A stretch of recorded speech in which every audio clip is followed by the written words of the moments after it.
Okay, let's first address which GTX 1650 I'm using.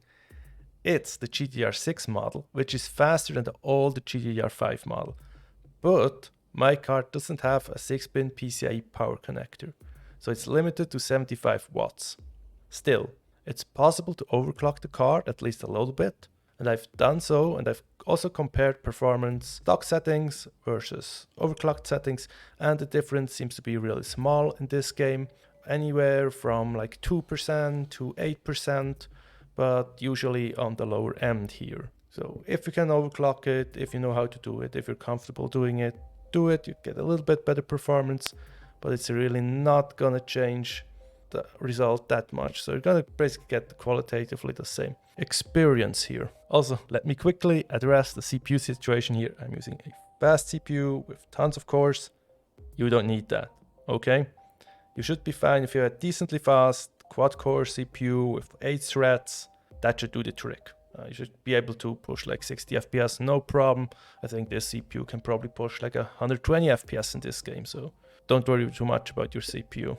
The settings I've chosen usually get us between 50 and 60 FPS in almost all parts of the game. So let me show you. We start out using medium preset, that's the best one. I think that's a good balance, and then we make some tweaks here. So we're gonna go anti-aliasing on high, because we're gonna use FSR and we want anti-aliasing for that. Then we can turn up textures, character textures. We have the extra VRAM to accommodate that. So we turn that up, shouldn't impact performance at all. Then I've turned off depth of field and motion blur. That's preference. Shouldn't make a great difference. Depth of field sometimes has a little performance impact, but shouldn't be too bad if you want to turn it on. And then I've also turned on screen space reflections, which you usually get on bodies of water or whatever. I think they make the game look a little bit less flat, so it's nice to turn them on. And they don't seem to be super demanding either.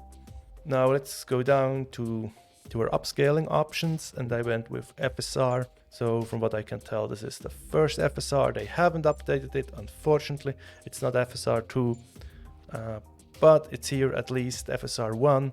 And we can choose ultra quality mode, which I think is acceptable at 1080p. This is still gonna give us a nice image, and we're gonna get a really nice performance boost that allows us to get really close to those 60 FPS, although we're not gonna get there all the way.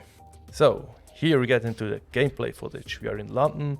I ran around a little bit here at night through the city, and it looked really nice, and I got between like 50 and 60 FPS for the most part here.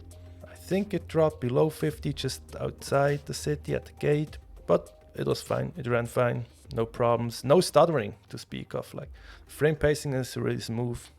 As I've mentioned, we're using a fast CPU, but the game doesn't seem to be that hard on the CPU anyway. So here we are in our camp. This is one of the more demanding areas actually, because there are tons of like unique assets here, lots of NPCs that have like different clothing and stuff. So it's less generic than inside the cities to some degree. Still, we're mostly over 50 FPS here. We can rarely make it drop below 50. So it's smooth, frame pacing also pretty good here. When we venture outside into the forest, we can get around 60 FPS.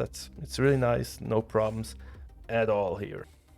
Now, if you're not familiar with my channel, I've done a couple of these performance optimization, like graphics performance optimization videos for the 1650. You can find them on my channel. I put up a link to the playlist either on the video here or in the description or in a pinned comment.